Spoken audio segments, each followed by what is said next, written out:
ça vaut la peine de d'abord voir s'il y a moyen de les réparer et de mettre du double vitrage avant de remplacer, quoi. Première séance d'information pour ce jeune propriétaire chez Homegrade.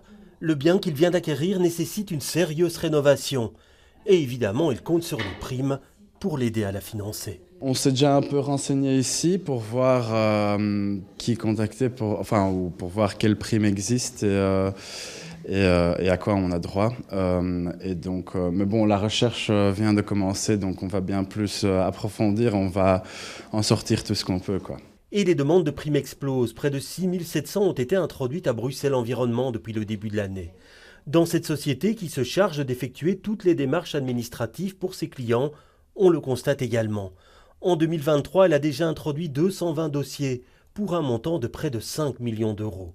En région bruxelloise, 2 organismes octroient des primes, Bruxelles Environnement et Urban. Et les délais d'octroi diffèrent selon que l'on s'adresse à l'un ou à l'autre.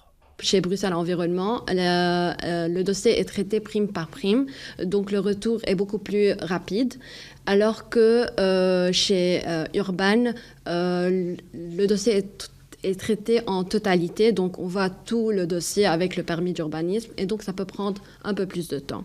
Donc pour Bruxelles Environnement, on va dire 1 mois et demi plus ou moins pour avoir un premier retour, alors que chez Urban, une estimation de 3 mois. Pour le programme Rénolution, Bruxelles Environnement dispose d'un budget de 42 millions d'euros en 2023 et indique que cela sera suffisant pour honorer toutes les demandes. Par contre, le budget d'Urban, 11 millions d'euros, est pratiquement épuisé.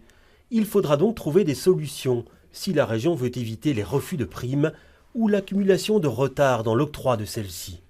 Le cabinet du ministre-président assure qu'il est conscient du problème, mais que tous les dossiers introduits jusqu'ici seront traités.